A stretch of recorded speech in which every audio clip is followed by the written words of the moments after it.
Dengan satu koper dan doa dari ayahnya, Shima melangkah pergi dari kampung kecilnya, bukan untuk liburan, tapi untuk menjemput harapan yang nyaris padam. Dengan kesederhanaan gadis desa ini, datang melamar kerja, tapi malah dihina dan diusir seperti tak punya harga diri. Tak ada yang tahu di balik luka itu. Justru dia yang membuka jalan menuju perubahan, menjadi cahaya bagi banyak orang. Dan orang-orang yang dulu menghinanya, kini hidup dalam penyesalan. Sebelum lanjut, jangan lupa klik subscribe. Nyalakan loncengnya, karena kisah ini akan membuatmu percaya bahwa direndahkan bukan akhir. Dan ketulusan dalam luka bisa membuka jalan menuju cahaya. Langit pagi di desa kecil, tempat Shima tinggal tampak bersih dan bersinar. Di balik kesederhanaan rumah, berdinding papan dan atap seng itu, seorang gadis cantik berkemas dengan hati haru. Shima, gadis berusia 24 tahun, adalah lulusan terbaik dari universitas negeri daerahnya. Ia bukan berasal dari keluarga kaya. Ayahnya hanya petani kecil. Ibunya sudah lama meninggal karena sakit. Tapi, semangat dan kecerdasan Shima mengalahkan semua keterbatasan. Hari itu, dengan membawa satu koper dan setumpuk harapan, Shima berpamitan kepada ayah dan adik perempuannya. Doakan Shima, ya. Shima akan cari kerja di Jakarta. Semoga cepat dapat, katanya sambil menahan tangis. Sang ayah, dengan mata berkaca-kaca, hanya bisa mengangguk, tak mampu berkata-kata. Ia tahu, dunia luar tak semudah mimpi-mimpi anak gadisnya. Shima naik bus menuju ibu kota. Dengan bekal uang seadanya hasil menabung selama kuliah, dan sedikit dari ayahnya yang menjual 1 ekor kambing peliharaan. Ia duduk di kursi pojok, menatap keluar jendela, sambil membayangkan masa depan. Aku pasti bisa, aku harus bisa, gumamnya pelan. Sesampainya di Jakarta, Shima tinggal di sebuah kos sempit di pinggiran kota. Ia mulai mencetak puluhan surat lamaran kerja dan menyiapkan CV-nya. Setiap hari, ia pergi ke kantor-kantor. Masuk melamar menunggu hampa. Kami akan hubungi Anda, kata yang selalu diulang para HRD. Namun tak ada satupun yang benar-benar menghubunginya kembali. Hari-hari di Jakarta terasa begitu melelahkan bagi Shima. Ia berangkat sejak pagi dengan transportasi umum, berpakaian rapi, membawa berkas-berkas lamaran kerja yang makin tipis karena terus dipakai ulang. Setiap langkahnya terasa berat, karena bukan hanya tubuhnya yang lelah, tapi juga hatinya yang mulai goyah. Saya mohon, saya siap bekerja keras, saya bahkan bersedia training tanpa dibayar, ucap Shima saat wawancara di sebuah perusahaan logistik. HRD-nya bahkan tidak menatapnya, hanya mengangguk datar dan menumpuk surat lamarannya bersama puluhan lainnya. Keesokan harinya, email penolakan masuk. Mohon maaf, Anda belum memenuhi kualifikasi kami. Shima menggigit bibirnya, berusaha menahan tangis. Hanya tersisa Rp137.000 di dompetnya. Uang makan makin tipis. Ia makan dengan roti kering dan air putih. Di malam hari, suara klakson dari luar kos dan hawa panas kota membuatnya sulit tidur. Matanya bengkak karena terlalu sering menangis dalam diam. Pada suatu sore, Shima duduk termenung di depan halte. Ia merasa seperti orang bodoh, membuang waktu dengan harapan yang tak kunjung nyata. Tapi saat menatap sekeliling dengan kosong, matanya tertumbuk pada sebuah papan besar di seberang jalan. Lowongan terbuka, dibutuhkan front office dan staf admin Bank Sinar Jaya Utama. Matanya membelalak, ada harapan baru. Ia berdiri dengan tergesa, mencatat alamat bank tersebut dan segera pulang ke kos. Malam itu, ia mencuci satu-satunya kemeja putihnya, menyetrika dengan setrika uap pinjaman tetangga kamar, dan mempersiapkan dokumen lamaran yang masih tersisa. Sebelum tidur, ia menatap langit-langit kamar, berbisik, Tuhan, kalau memang bukan untukku, tolong beri aku kekuatan. Tapi kalau ini jalanku, bantu aku berdiri kembali. Tanpa ia tahu, langkahnya besok pagi akan membuka pintu takdir yang tidak pernah ia bayangkan. Fajar baru mulai menyingsing ketika Shima membuka matanya. Meski malam tadi, ia tertidur dengan perut lapar dan pikiran kalut. Hari ini, ada secercah harapan yang membuncah dalam dadanya. Ia berdiri dari kasur tipis di lantai, merapikan jilbabnya, mengenakan kemeja putih dan rok panjang hitam yang sudah disetrika dengan penuh ketelitian. Ia berkaca di cermin kecil yang retak di sisi kanan. Riasannya sangat sederhana, bedak tabur murah, dan lip balm, tapi senyumnya mengandung keyakinan. Bank Sinar Jaya Utama. Ia membisikkan nama itu berulang kali, menghafal nama tempat yang semoga menjadi titik awal perubahan hidupnya. Dengan map lamaran di tangan, dan sepatu hitam yang sudah mulai terkupas bagian depannya, Shima melangkah menuju halte. Jalanan Jakarta mulai ramai. Di dalam bus, ia berdiri di antara para pekerja kantoran, menghirup aroma parfum mahal yang kontras dengan bau tubuhnya yang dibasahi keringat. Setibanya di bank itu, ia menatap bangunannya dengan kagum. Gedung bertingkat kaca biru itu tampak megah, dingin, dan terasa asing baginya. Tapi langkah kakinya tak goyah. Di bagian depan, terlihat beberapa pelamar lain yang duduk menunggu. Semua berpakaian rapi, bahkan beberapa membawa tas tangan bermerek. Shima mendaftar di meja resepsionis. Ia diberi nomor antrean dan diarahkan duduk. Jantungnya berdegup kencang. Beberapa pelamar meliriknya sinis. Ia berusaha mengabaikan dan fokus membaca ulang surat lamarannya. Tak lama, suara dari pengeras. Nomor 014, silakan masuk ke ruang wawancara 2. Itu nomornya. Shima berdiri, membetulkan jilbabnya, melangkah ke dalam ruangan dengan hati gugup, tapi tekad bulat. Dan disinilah takdir mempertemukannya dengan masa lalu yang tak ia duga. Pintu ruang wawancara 2 terbuka perlahan. Shima melangkah masuk, jantungnya berdebar begitu keras, hingga terasa menyesakkan dadanya. Ia menggenggam map berisi berkas lamaran dengan erat. Seakan itulah satu-satunya pegangan hidupnya kini. Namun baru satu langkah masuk, langkahnya langsung terhenti. Matanya membelalak, dan udara terasa mendadak lenyap dari paru-parunya. Di balik meja panjang, seorang wanita berwajah tegas duduk angkuh, mengenakan blazer navy biru tua. Bibirnya dilapisi lipstik merah menyala, dan tatapannya begitu menusuk. Itu dia, Wanti. Dada Shima terasa diremas. Dia tak mungkin salah. Sosok itu jelas adalah Wanti. Wanita yang bertahun-tahun lalu menjadi mimpi buruknya di kampung halaman. Perempuan yang dulu selalu merasa terancam oleh kepintaran dan prestasi. Shima. Dia yang menebar fitnah bahwa Shima dekat dengan guru demi nilai yang tinggi. Dia yang mencemooh keluarganya miskin dan pantasnya cuma jadi babu. Dan sekarang, takdir mempertemukan mereka di ruang ini dalam posisi yang sangat tidak seimbang.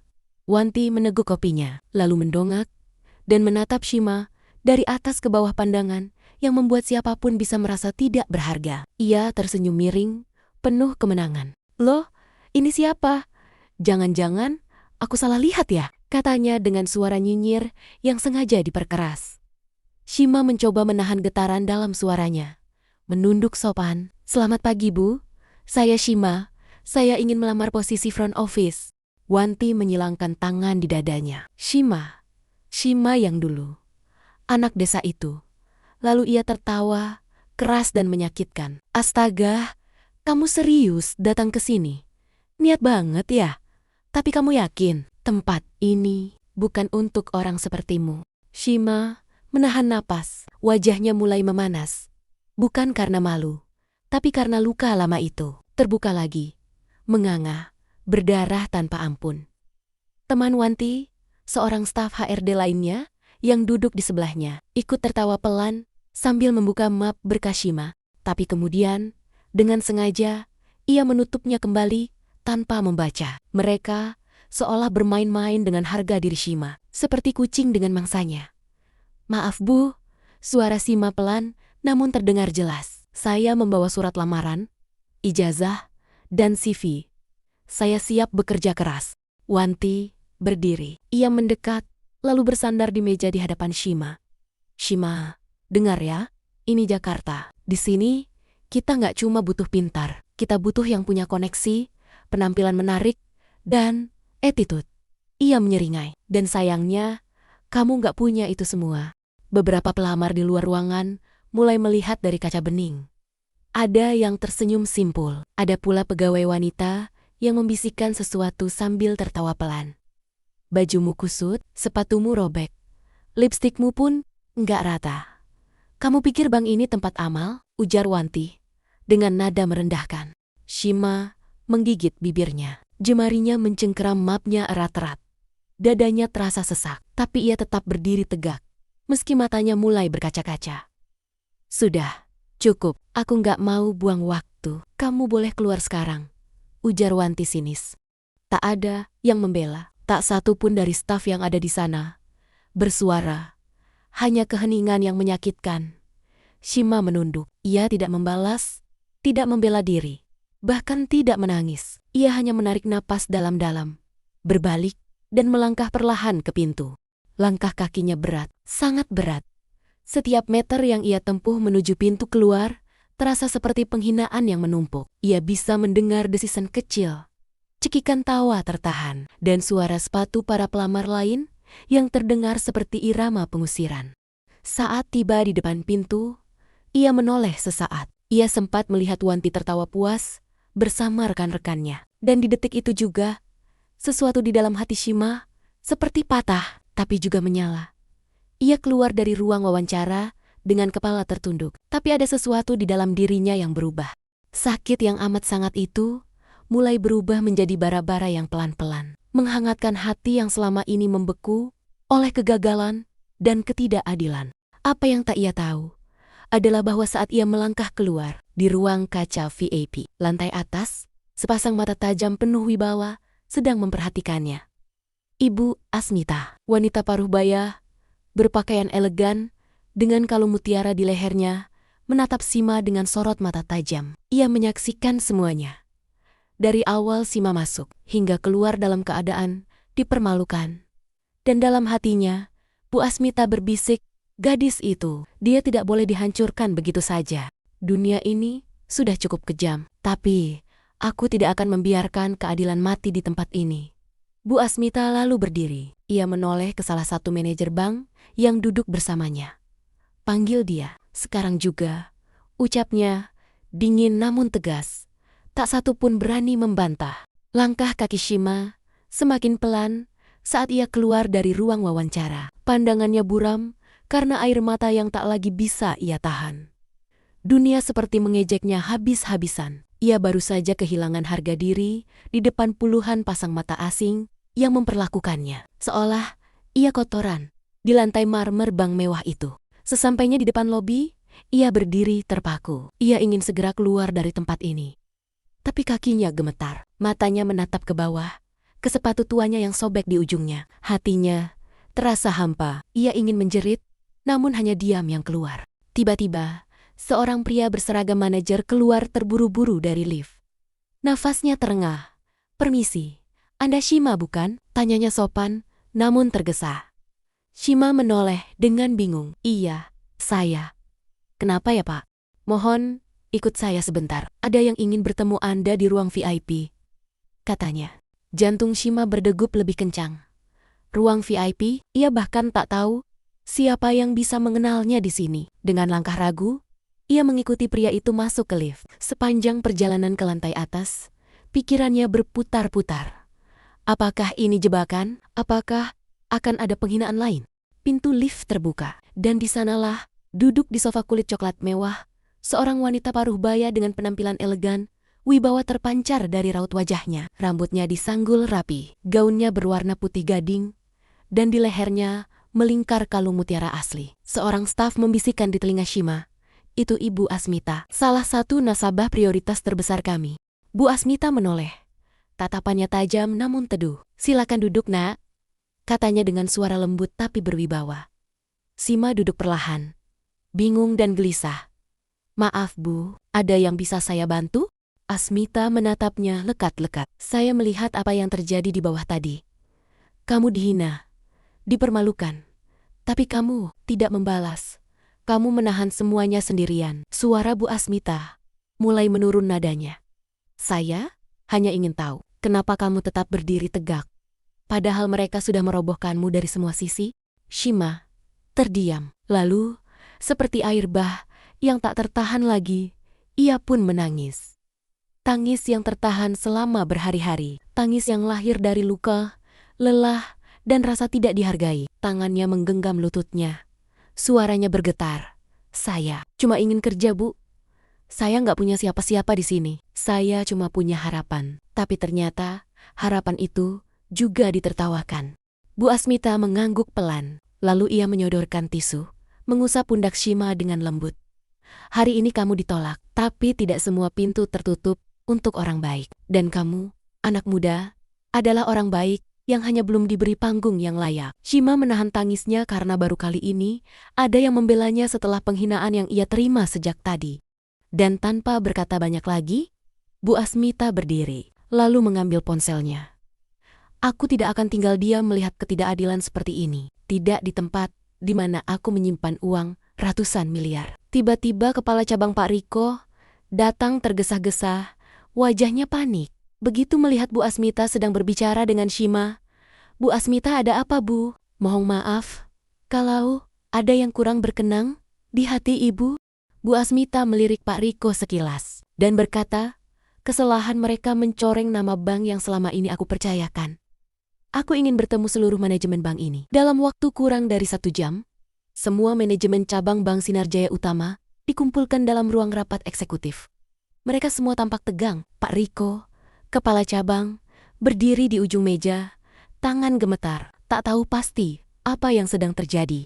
Pintu ruang rapat terbuka. Bu Asmita masuk dengan langkah tenang, elegan, namun penuh tekanan. Di belakangnya, Shima menyusul, matanya masih sembab. Namun ia berdiri lurus, seolah semua luka tadi berubah menjadi lapisan pelindung. Semua manajemen berdiri memberi hormat. Keberadaan Bu Asmita di bank itu bukan perkara kecil. Tanpa basa-basi, Bu Asmita berdiri di tengah ruangan.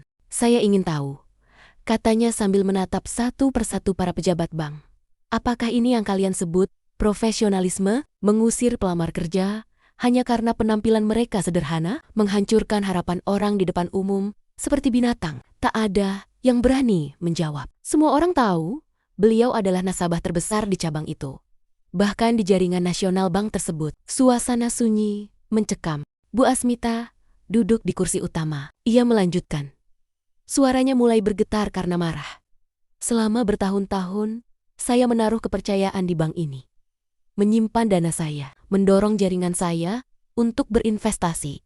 Tapi hari ini, saya melihat langsung bagaimana satu anak muda dihancurkan oleh sistem penuh arogansi. Tak satu pun berani mengeluarkan sepatah kata. Ia menunjuk ke arah Wanti yang dipanggil masuk belakangan dan hanya bisa tertunduk. Bu Asmita menoleh ke Pak Riko. Saya tidak peduli siapa dia, tapi kalau hari ini saya tidak mengambil tindakan, saya sama buruknya seperti kalian semua. Bu Asmita membuka tas tangannya, mengeluarkan sebuah berkas. Ini surat penarikan semua dana saya, 700 miliar. Efektif. Hari ini, saya juga akan merekomendasikan semua kolega saya menarik dana mereka. Selamat memperbaiki nama kalian di kantor pusat. Pak Riko pucat dan para manajer lain panik. Pak Riko mencoba mengangkat bicara dengan suara bergetar. Bu Asmita, izinkan saya meminta maaf sebesar-besarnya atas kesalahan ini. Kami sangat menyesal. Kami akan segera menindak pegawai yang bersangkutan. Bu Asmita berkata, kesalahan bukan hanya pada satu orang. Kesombongan bukan hanya penyakit pribadi, tapi budaya yang kalian biarkan tumbuh di institusi ini. Semua kepala tertunduk. Wanti, yang duduk di kursi paling ujung, tak mampu mengangkat kepalanya.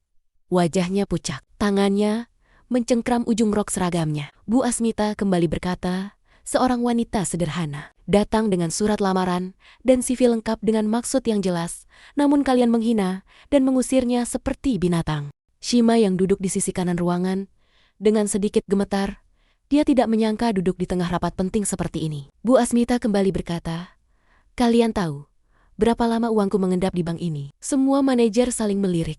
Tak ada yang berani menjawab karena mereka semua tahu jawabannya. Uang itu kutitipkan di sini karena aku percaya kepada sistem kalian dan hari ini. Kepercayaan itu kalian hancurkan karena kesombongan. Pak Riko kembali mencoba angkat bicara. Bu Asmita, kami benar-benar menyesal. Apapun keputusan ibu nanti, kami akan terima. Kami akan melakukan perbaikan total. Bu Asmita berdiri dan berkata, kalian pikir persoalan ini selesai hanya dengan memecat satu pegawai? Wajah Pak Riko menunduk kaku. Kalian tidak paham harga diri orang kecil seperti Shima. Siapa yang akan mengembalikannya? Semua orang yang hadir di ruang rapat menunduk, tak ada yang berani mengeluarkan suara karena mereka tahu kesalahannya. Bu Asmita melanjutkan, karena itu mulai hari ini, aku tarik semua danaku di bank ini. Pak Riko langsung terhuyung-huyung kaku. Manajer lain menutup mulut mereka, mencoba menahan keterkejutan mereka. Bu Asmita menoleh ke Shima. Ayo nak, tidak ada yang bisa melihat nilai emas di dalammu di sini. Tapi aku bisa, dan aku akan bimbing kamu sendiri. Dengan kepala tegak Bu Asmita dan Shima meninggalkan ruang rapat. Para pegawai hanya bisa terdiam. Di luar gedung, angin sore berhembus lembut. Shima melangkah keluar, bukan sebagai gadis desa yang dipermalukan, tapi sebagai wanita muda yang kini berada di bawah perlindungan seseorang yang sangat berkuasa. Apa yang awalnya adalah akhir baginya, kini menjadi permulaan dari sesuatu yang jauh lebih besar. Pintu ruang rapat itu tertutup pelan, setelah langkah terakhir Asmita dan Shima menghilang di baliknya. Namun, suasana di dalam ruangan itu seperti baru saja dihantam badai. Tak ada satupun yang bersuara, selama hampir 1 menit semua seperti dibekukan oleh ketegangan. Pak Riko berdiri dengan wajah yang benar-benar pucat. Tangannya bergetar saat memegang berkas penarikan dana Bu Asmita. Nominal yang tercetak di kertas itu membuat darahnya mengalir dingin. 700 miliar, gumamnya lirih. Salah satu manajer keuangan, Bu Herlina, langsung berseru, kalau itu benar-benar ditarik hari ini, likuiditas kita anjlok. Head office pasti langsung turun tangan. Kita bisa kena audit darurat. Suara di dalam ruangan langsung pecah. Beberapa mulai menyalahkan Wanti. Siapa yang rekrut Wanti jadi HRD? Teriak salah satu manajer senior. Dia mempermalukan pelamar di ruang publik, depan klien utama kita. Wanti, yang masih berdiri di sisi pintu, terlihat pucat pasi. Ia mencoba membela diri. Saya tidak tahu. Itu Shima. Saya tidak tahu. Bu Asmita melihat. Justru itu masalahnya, bentak Pak Riko. Kamu tidak tahu apa yang harus kamu tahu. Kamu biarkan egomu menghancurkan reputasi bank ini. Wanti terduduk. Air matanya mulai menetes. Tapi tak ada simpati di ruangan itu. Reputasinya yang dibangun bertahun-tahun runtuh dalam sekejap karena kesombongan dan rasa iri. Pak Riko menarik napas dalam-dalam, lalu memanggil sekretarisnya dengan suara penuh tekanan. Siapkan laporan kronologis. Hari ini juga saya lapor ke kantor pusat dan mulai proses pemutusan kontrak Wanti. Ini perintah langsung. Wanti menoleh dengan syok. Pak, saya mohon. Pak Riko membentak, lihat apa yang terjadi karena kelakuan kamu. Karena merasa tinggi dan seenaknya memperlakukan orang kecil. Sekarang akibatnya bukan hanya karirmu yang hancur, seluruh cabang kita dalam bahaya. Staf lainnya mulai berbisik satu sama lain, sebagian besar dari mereka selama ini sudah merasa resah dengan sikap arogansi di lingkungan kerja mereka, tetapi tidak ada yang berani berbicara hingga badai seperti ini datang. Wanti mencoba bicara, tapi suaranya tercekat di tenggorokan. Dia minta maaf, air matanya mengalir deras. Namun, semua sudah terlambat, tak ada lagi belas kasihan. Belum 10 menit sejak Bu Asmita dan Shima keluar dari ruang rapat. Telepon Pak Riko bergetar keras di meja bundar. Layarnya menampilkan tulisan yang membuat jantungnya hampir berhenti berdetak. Direksi kantor pusat dengan tangan masih gemetar. Ia mengambil napas dalam-dalam, lalu mengangkat panggilan itu. Halo, Riko di sini. Suara berat dari ujung sana langsung menekan. Riko, apa yang sebenarnya terjadi di cabang kalian? Ini soal penarikan dana Bu Asmita, Pak. Jangan ulangi apa yang sudah kami tahu. Kami baru saja dapat notifikasi transaksi keluar sebesar 700 miliar rupiah dari rekening korporat atas nama Asmita Group. Pak Riko tak bisa menjawab. Mulutnya terbuka, tapi tak ada kata yang keluar. Kamu tahu Riko, kita tidak hanya bicara angka di sini. Bu Asmita itu adalah ikon loyalitas perbankan kita selama 15 tahun. Dia bukan hanya nasabah, dia punya jaringan pengusaha dan filantropis yang menyimpan dana triliunan di sistem kita. Kalau dia kecewa dan ajak koleganya tarik dana, kita bisa kolaps. Pak Riko langsung berkeringat dingin. Ia baru benar-benar sadar. Bukan hanya reputasi kantor cabang yang rusak. Ini bisa mengguncang fondasi seluruh bank. Saya akan mencoba menghubungi Bu Asmita kembali, Pak. Ujarnya dengan suara tercekat. Terlambat, dia sudah kecewa. Tapi saya beri kamu satu kesempatan. Apapun caranya, yakinkan dia untuk tidak mempengaruhi koleganya, menarik dana juga. Bila perlu, Tawarkan konsesi, lakukan audit terbuka. Apapun, kalau tidak, kamu bersiap untuk dinonaktifkan dan diperiksa langsung oleh Dewan Pengawas. Sambungan terputus. Tapi dampaknya terasa seperti palu yang menghantam tengkuk Pak Riko. Ia duduk lemas, tangan menutup wajahnya. Ruang rapat yang tadi panas dengan amarah kini berubah dingin beku oleh rasa takut. Sementara itu, di dalam mobil, Shima duduk diam di samping Bu Asmita yang tenang memandangi jalan dari balik kaca mobil. "Aku masih tidak mengerti, Bu," bisiknya. "Kenapa Ibu bantu saya sejauh ini?" Asmita tersenyum. "Karena aku dulu juga pernah seperti kamu, Shima. Pernah dihina, pernah dipandang sebelah mata. Tapi hari aku bangkit, aku janji, aku akan menarik tangan siapapun yang terjatuh seperti aku dulu. Bu, maafkan saya kalau apa yang terjadi tadi menyebabkan keributan," ucap Shima pelan. Bu Asmita tersenyum kecil, tapi matanya tajam. "Shima, kamu hanya memutar cermin pada mereka. Apa yang kamu alami hari itu bukan kesalahanmu. Dan hari ini, mereka melihat sendiri wajah asli dari sistem yang mereka pelihara dengan kesombongan." Shima mengangguk pelan, masih sulit mempercayai betapa peristiwa yang telah membuatnya menangis kini menjadi sebab runtuhnya arogansi mereka. "Apa Ibu akan benar-benar mengajak kolega Ibu tarik dana juga?" tanya Shima. Ragu. Bu Asmita diam sejenak. "Kalau aku mau menghancurkan mereka, aku bisa. Tapi kita bukan mereka, Shim. Kita tidak menghancurkan. Kita mendidik dengan cara paling keras yang mereka bisa pahami. Kehilangan kepercayaan." Shima memejamkan mata. Ia tahu semuanya baru dimulai. Kembali ke kantor Bank Sinar Jaya.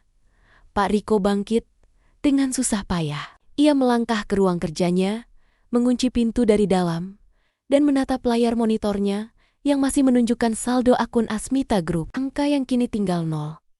Ia menarik napas dalam-dalam dan berkata lirih pada dirinya sendiri. Ini bukan lagi tentang jabatan. Ini tentang memperbaiki sesuatu yang rusak sebelum semuanya terlambat. Pak Riko memikirkan cara untuk bertemu dengan Bu Asmita dan Shima, untuk minta maaf dan meminta Bu Asmita untuk tidak mengajak koleganya menarik dana. Dan hari itu, Shima resmi membuka babak baru dalam hidupnya. Bukan sebagai pelamar kerja yang ditolak, tapi sebagai calon pemimpin. Masa depan yang mulai menapaki jalan panjang dan menantang. Mobil hitam itu membawa Shima ke tempat yang belum pernah ia bayangkan sebelumnya. Kantor pusat perusahaan Bu Asmita. Asmita Group. Sebuah perusahaan keuangan dan investasi besar dengan jaringan nasional. Gedungnya menjulang dengan dinding kaca, air mancur di lobi, dan karyawan bersetelan jas elegan lalu lalang seperti di drama-drama Korea yang dulu hanya bisa ia tonton di ponsel bekasnya. Shima gugup. Ia tak membawa apapun selain semangat dan rasa ingin belajar. "Mulai hari ini, kamu akan ikut aku. Kamu akan belajar langsung. Anggap ini universitas kedua. Tempat kamu dididik untuk bukan sekadar kerja, tapi memimpin," ucap Asmita tegas.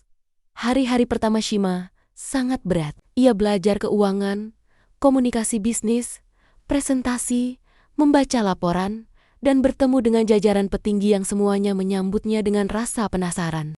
"Dia siapa?" "Keponakan Bu Asmita," bisik seorang manajer muda. "Katanya cuma anak desa," ujar yang lain. "Ah, titipan, paling 2 minggu juga hilang," cibir yang lain lagi. Shima menyadari bahwa medan baru ini tidak serta-merta bersih dari sinisme.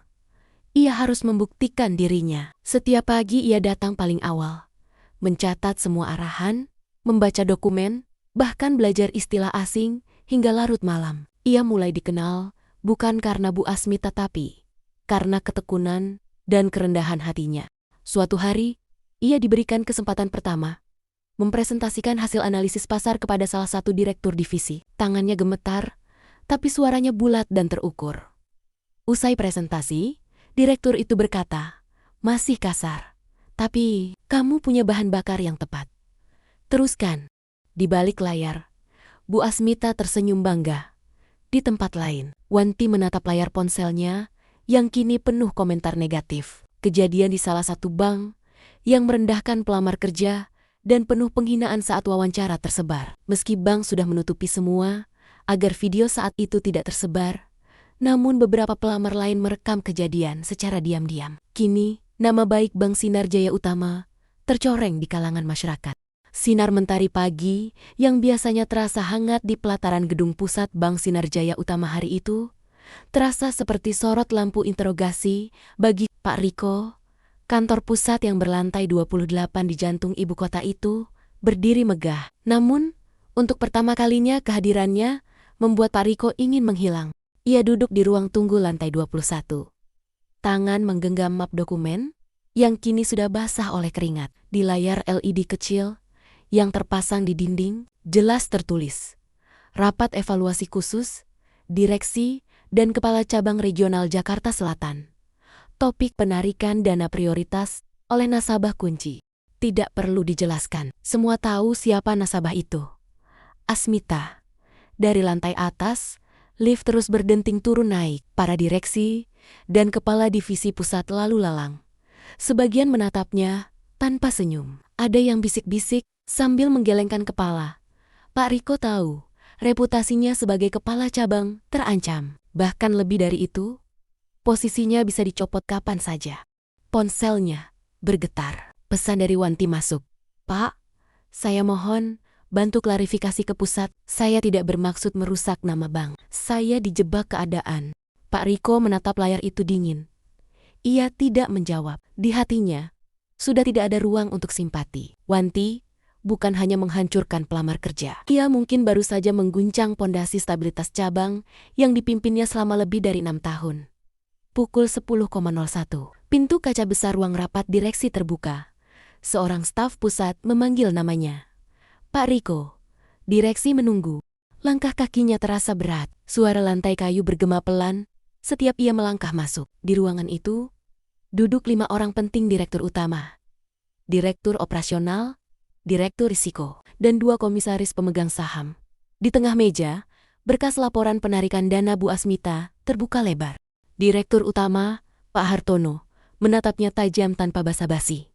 Pak Riko, tolong Anda jelaskan pada kami, bagaimana bisa salah satu nasabah prioritas terbesar kita menarik seluruh dana 700 miliar rupiah dalam waktu kurang dari 3 jam. Tanpa ada satupun pencegahan dari tim Anda? Pak Riko menelan ludah. Suaranya tercekat. Saya akui, ini kelalaian di lapangan. Tapi semua terjadi sangat cepat, Pak. Ibu Asmita datang mendadak. Dan menghancurkan reputasi kantor kita di mata pasar prioritas. Potong direktur risiko. Layar presentasi menyala. Terdapat cuplikan CCTV dari cabang menampilkan detik-detik Shima diusir dan dihina oleh Wanti. Bahkan para staf lain yang hadir di ruang itu ikut mencemooh dan tertawa. Mereka semua menontonnya dengan rahang mengeras. Kami sudah lihat video ini viral. Bahkan media mulai memberitakan bank kita diskriminatif terhadap pelamar kerja. Reputasi Anda, reputasi cabang Anda sedang anjlok di hadapan publik, Pak Riko, kata Pak Hartono. Pak Riko nyaris tidak bisa bernapas. Saya siap bertanggung jawab, Pak. Bukan cuma soal tanggung jawab, ini soal prinsip, kata Direktur SDM. Kami ingin tahu, apakah tindakan staf Anda didasari kebijakan atau personal vendetta? Personal, Bu, jawab Pak Riko lirih. Dan itu lebih parah, ujar Direktur Operasional. Artinya, staf Anda tidak punya batas profesionalitas, dan Anda tidak mengawasi. Sunyi sejenak, suasana seperti ruang eksekusi.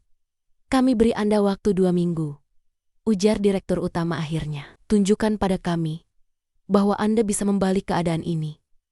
Jika tidak, pencopotan akan kita proses. Pak Riko berdiri, menunduk dalam. Baik, Pak. Saat ia keluar ruangan, matanya sedikit basah, tapi bukan karena takut. Karena ia sadar, semua ini bisa saja hancur, hanya karena satu tindakan sembrono dari orang yang ia lindungi terlalu lama.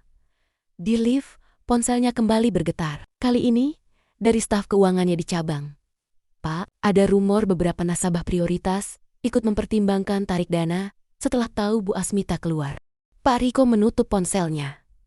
Saya harus temui Bu Asmita dan Shima, bisiknya sendiri, atau semuanya akan benar-benar hancur. Hari itu, ballroom Hotel Grand Aruna dipenuhi ratusan tokoh penting dari dunia keuangan dan bisnis. Banner besar bertuliskan Forum Ekonomi Nasional 2025. Digitalisasi, inklusi, dan kepemimpinan baru menggantung megah di panggung utama. Para peserta duduk rapi, para jurnalis bersiap dengan kamera, dan live streaming sudah berjalan ke berbagai platform digital. Namun di balik panggung, seorang gadis muda mengenakan blazer putih dan rok panjang navy. Shima berdiri diam, menggenggam kertas naskah pidato. Keringat di telapak tangannya dingin. Beberapa panitia mendekat, mengatur mikrofon di kerah bajunya. "Tenang, Mbak. Semua udah siap. Waktunya Mbak Shima tampil." Setelah sesi dari Menteri Investasi, Shima mengangguk, meski wajahnya masih tegang. Dari kejauhan, Bu Asmita melangkah mendekat. Elegan dengan setelan hitamnya, ia berdiri di samping Shima dan menggenggam tangannya pelan. "Shim, dunia menilaimu hari ini, tapi kamu tidak berdiri sendirian. Kamu bukan hanya mewakili aku, tapi jutaan orang yang pernah dihina karena mereka terlihat tak punya apa-apa." Mata Shima berkaca-kaca. Ia menarik napas dalam, menahan guncangan emosinya. Lalu suara mic terdengar. "Dan kini, kita sambut salah satu wajah muda masa depan ekonomi Indonesia, Shima Aulia." Tepuk tangan bergemuruh. Shima melangkah ke panggung. Lampu sorot menyilaukan. Kamera televisi nasional menyorot wajahnya. Namun yang lebih menusuk adalah beberapa petinggi Bank Sinar Jaya Utama hadir di kursi tamu, termasuk Pak Riko. Ia menunduk malu saat melihat Shima naik ke atas panggung. Ingatannya terlempar ke saat ia melihat gadis ini dihina, diusir dari kantor cabangnya sendiri. "Apa yang sudah kita lakukan?" bisiknya lirih, seperti menyadari baru sekarang bahwa bukan hanya mereka kehilangan uang, mereka kehilangan orang yang seharusnya mereka rekrut. Shima berdiri di tengah panggung. "Saya bukan anak pejabat. Saya bukan lulusan luar negeri. Saya hanya seseorang yang dulu pernah duduk berjam-jam di pelataran kantor, menunggu panggilan kerja yang tak pernah datang, dan pulang dengan surat lamaran yang masih bersih tanpa cap. Tapi hari ini, saya berdiri di sini, bukan karena saya lebih hebat, tapi karena saya tidak menyerah." Seluruh ruangan sunyi. Tidak ada satupun suara, bahkan napas pun terasa ditahan. "Saya ingin mengajak para pelaku ekonomi untuk tidak hanya melihat siapa yang datang dengan jas mahal atau gelar luar negeri, tapi lihat siapa yang datang membawa ketulusan, semangat, dan keyakinan bahwa kejujuran adalah modal paling langka yang pernah ada." Suara Shima menguat. Matanya kini tak lagi gemetar. Ia bicara seolah bicara pada seluruh negeri. Kalau perusahaan-perusahaan hanya mencari kesempurnaan dari CV, maka mereka akan kehilangan berlian yang tersembunyi di lumpur. Tepuk tangan pertama terdengar, lalu merambat, lalu pecah menjadi gemuruh. Bu Asmita tersenyum penuh haru, dan di sudut ruangan, Pak Riko menunduk dalam. Ia sadar, hari ini seorang gadis yang dulu mereka permalukan telah mengangkat dirinya lebih tinggi dari siapapun yang pernah mengejeknya. Sementara itu, di kantor pusat bank, tayangan langsung Forum Ekonomi Nasional diputar di layar besar ruang direksi. Beberapa petinggi pusat terdiam melihat Shima. "Itu dia," gumam Direktur SDM yang ditolak dari cabang Jakarta Selatan, tanya komisaris. "Bukan cuma ditolak," ujar Pak Hartono dingin. "Dia dipermalukan. Dan sekarang, dia jadi simbol nasional. Kita kehilangan aset yang bahkan belum sempat kita miliki," gumam salah satu direktur lainnya. Tak lama kemudian, notifikasi email masuk serentak ke semua direksi pusat dari investor asing, Tokyo Holdings, subject request for meeting collaboration with Shima Aulia, dan Asmita Group. Mereka membaca isi email itu dengan mata membelalak. Investor besar yang dulunya mitra Bank Sinar Jaya, kini ingin bekerja sama langsung dengan Shima. Pak Hartono menatap layar kosong. "Kita sedang menyaksikan seorang yang kita remehkan mengubah arah kekuasaan." Acara Forum Ekonomi Nasional baru saja berakhir. Sorak-sorai dan tepuk tangan masih bergema. Bahkan ketika tamu-tamu mulai meninggalkan ballroom, para jurnalis mengerubungi panggung, berlomba meminta wawancara. Tetapi Shima hanya tersenyum dan menunduk sopan, memilih untuk segera berjalan turun dari panggung. Di balik panggung, Bu Asmita menunggu. Ia memeluk Shima sejenak dan berkata, "Kamu tak hanya bicara, Shim. Kamu menyentuh nurani. Kamu luar biasa. Kamu menyembuhkan luka banyak orang." Shima hanya mengangguk pelan, tapi napasnya masih berat. Bibirnya tersenyum, namun matanya menyimpan badai yang ditahan. Saat itu, seorang panitia mendekat pelan dan membisikkan sesuatu kepada Bu Asmita. Seketika raut wajah sang pemilik Asmita Group berubah. "Shim, ada seseorang yang ingin bicara dengan kita. Aku ingin kamu dengar dengan bijak tanpa emosi dan biarkan dirimu mengalaminya." Shima menatapnya bingung, tapi ia mengikuti langkah Bu Asmita menuju ruangan kecil di ujung koridor. Saat pintu terbuka, terlihat seorang pria berdiri gugup, Pak Riko. Di belakangnya, beberapa petinggi cabang Bank Sinarjaya ikut hadir. Di tangan mereka ada dokumen, wajah-wajah mereka penuh tekanan, dan mata yang tak bisa berbohong, mata yang dipenuhi rasa malu dan penyesalan. Pak Riko langsung maju 2 langkah, lalu menunduk dalam. "Shima, Bu Asmita, izinkan saya memohon maaf." Dari lubuk hati terdalam, Shima kaku. Napasnya menahan emosi yang naik turun. "Saya bukan hanya diam waktu itu. Saya adalah bagian dari sistem yang membiarkan ketidakadilan itu terjadi. Saya tidak mengangkat suara. Saya biarkan pelecehan terjadi di bawah otoritas saya. Dan hari ini, saya melihat dampaknya. Bukan hanya kehilangan Anda, Bu Asmita, tapi hampir kehilangan pondasi kepercayaan bank ini sepenuhnya." Pak Riko menatap Shima. Matanya merah. "Saya tahu. Maaf, saya tidak bisa menghapus luka. Tapi saya mohon, tolong beri kesempatan kedua. Tidak hanya untuk saya, tapi untuk ratusan pegawai yang sedang belajar memperbaiki cara berpikir mereka setelah semua ini." Lalu ia menoleh ke Bu Asmita. "Bu Asmita, Bank Sinarjaya telah kehilangan arah. Kami butuh cahaya kembali. Kami mohon, pertimbangkan kembali keputusan Ibu menarik dana. Kembalilah sebagai nasabah utama kami. Tapi lebih dari itu, kembalilah sebagai pembimbing. Kami siap buka semua sistem kami untuk direformasi." Beberapa direktur cabang lainnya juga maju, menunduk sopan. "Kami bersalah, Bu, tapi kami ingin berubah. Tolong beri kami kesempatan." Ruangan hening. Hanya suara napas yang terdengar. Suasana sangat tegang. Bu Asmita memejamkan mata sejenak, lalu ia menatap Shima. "Shim, apa menurutmu mereka layak mendapat kesempatan kedua?" Shima terdiam. Ia menatap satu persatu wajah di ruangan itu, lalu berkata dengan suara tenang, namun penuh makna.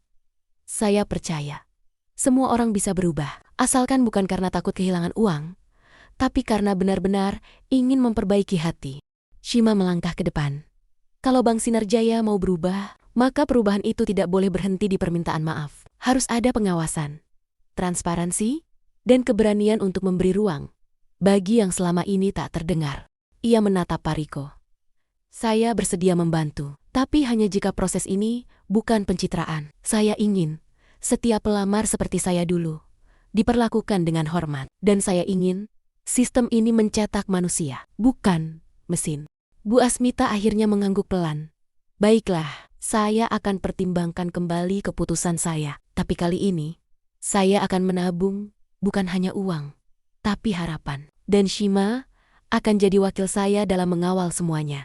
Pak Riko dan jajaran manajemen menunduk dalam-dalam, tidak berkata-kata, karena mereka tahu yang baru saja diberikan bukan sekadar pengampunan, tapi kesempatan menyelamatkan kehormatan dan pondasi Bank Sinarjaya. Shima berdiri tenang. Ia bukan lagi gadis yang menangis karena dipermalukan. Kini ia berdiri di tempat yang sama, namun kali ini ia didengarkan, dihormati, dan menentukan arah. 3 bulan berlalu sejak Forum Ekonomi Nasional. Bank Sinarjaya perlahan bangkit dari keterpurukan. Di bawah pengawasan dan bimbingan Bu Asmita, serta kecermatan dan integritas Shima sebagai pengawas reformasi, wajah baru mulai terlihat. Bukan hanya pada laporan keuangan atau grafik pertumbuhan, tapi pada budaya kerja yang lebih adil, terbuka, dan manusiawi. Shima menjalankan tanggung jawabnya dengan semangat dan keteguhan. Ia tak pernah membalas dendam. Ia menegur dengan bijak, membenahi sistem dengan kepala dingin, namun hati yang menyala. Para manajer yang dulu meremehkannya, kini menaruh hormat padanya. Bahkan, beberapa di antara mereka mulai meniru cara kepemimpinannya. Tenang, tegas, dan tetap rendah hati. Dan Pak Riko, ia tak pernah lupa momen saat Shima memilih untuk mengampuni, bukan membalas. Sejak hari itu, ia menjadi direktur cabang yang benar-benar berubah. Shima bukan hanya menyelamatkan bank ini, ujar Pak Riko di depan jajaran direksi pusat, tapi juga menyelamatkan saya dari diri saya yang lama. Direksi pusat yang sebelumnya kecewa berat, kini mengakui Bank Sinarjaya tidak akan kembali jadi bank terbesar di negeri ini. Tanpa tangan-tangan yang dulu nyaris disingkirkan. Dan itulah bukti, orang kecil bisa membuat perubahan besar. Bahkan beberapa kolega besar yang sempat menarik dana mereka, kini kembali. Kepercayaan yang sempat retak mulai pulih. Bu Asmita kembali menjadi nasabah VIP dengan jaringan investasi yang lebih luas.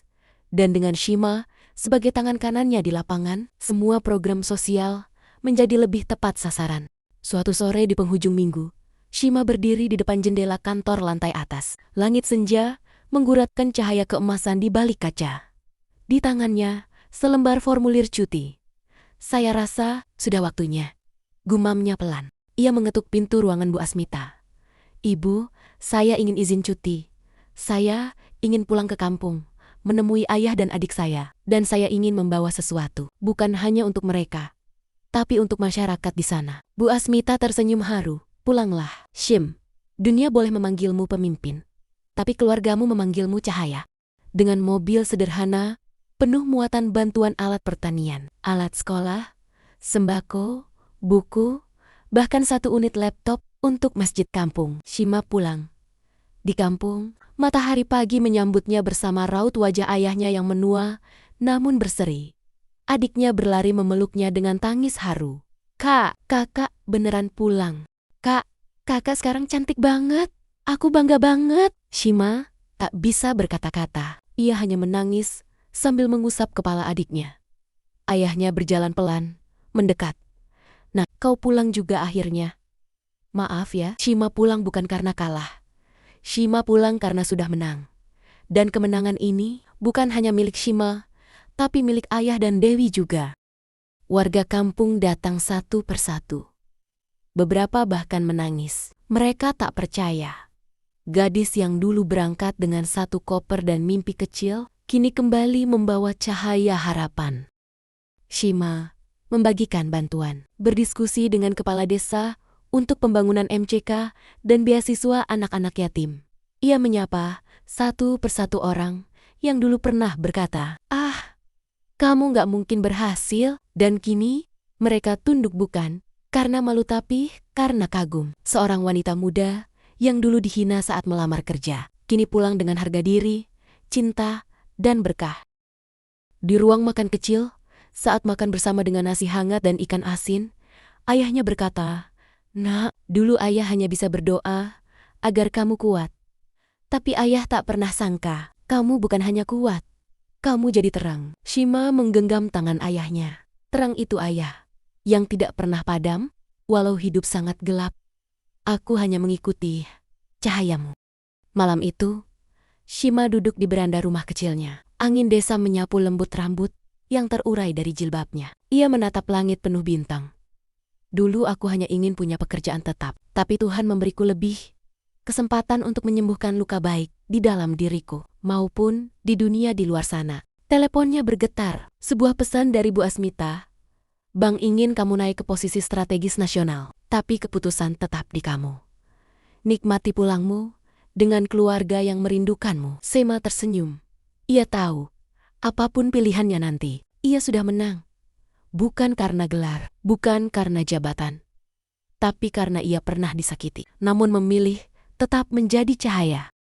Aku telah melampaui semua luka, dan kini aku memilih menjadi cahaya bagi yang masih berjalan dalam gelap. Kisah Shima adalah kisah tentang luka, kesempatan kedua, dan kekuatan seorang perempuan yang memilih untuk tidak membalas dengan kebencian, tapi dengan perubahan. Terima kasih telah mengikuti kisah ini sampai akhir.